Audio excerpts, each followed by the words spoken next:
खामगावसारख्या गावात राहून आयुष्यभर चित्रकार म्हणून जगलेल्या लखमसी पदमसी खोना यांनी त्या भागात कलेबाबत जाण निर्माण करण्यासोबत त्या परिसरातील चित्रवारशाच्या संदर्भात जनजागृतीही केली. लखमसी पदमसी खोना यांचा जन्म खामगाव इथे 4 ऑगस्ट 1923 रोजी झाला. खामगाव ही कापसाची मोठी बाजारपेठ. कच्छ गुजरातमधून आलेली मंडळी इथे स्थिरावली. लखमसी यांचे वडील पदमसी हे त्यातील एक व्यापारी. व्यापाऱ्याच्या घरात चित्रकलेला प्रोत्साहन मिळणं अशक्य होतं, पण अशा वातावरणात लखमसी यांनी हातात कुंचला घेतला तो शेवटपर्यंत.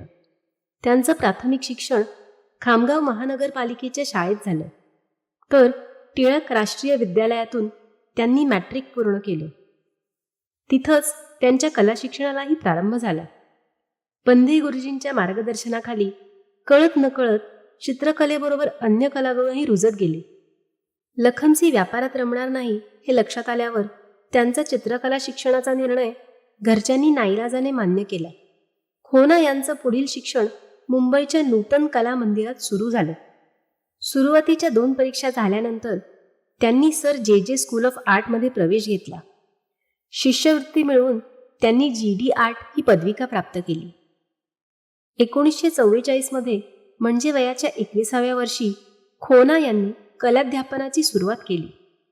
त्यावेळी महात्मा गांधीजींच्या समोर सिटिंग घेऊन त्यांनी 5 तासात शिल्प तयार केले. त्यावर महात्माजींची स्वाक्षरीही आहे. वेस्टमधून बेस्ट शोधण्याची कला त्यांच्या कलाकृतीतून अभिव्यक्त होते. 1947 साली त्यांना शिष्यवृत्ती मिळाली. विद्यार्थ्यांना शिकवणे तसंच खामगावच्या राष्ट्रीय शाळेत भित्तिचित्रे रंगवण्याचं काम त्यांनी मोठ्या प्रमाणात केले. त्यांच्या भारताचा पुनराज्याभिषेक या चित्राला मिस डॉली खुर्शीद पुरस्कार मिळाला.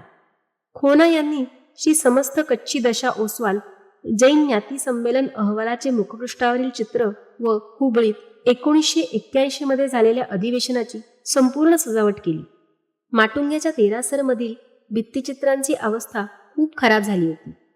त्यांच्या पुनरुज्जीवनाचे कामही त्यांनी चिकाटीने पूर्ण केले.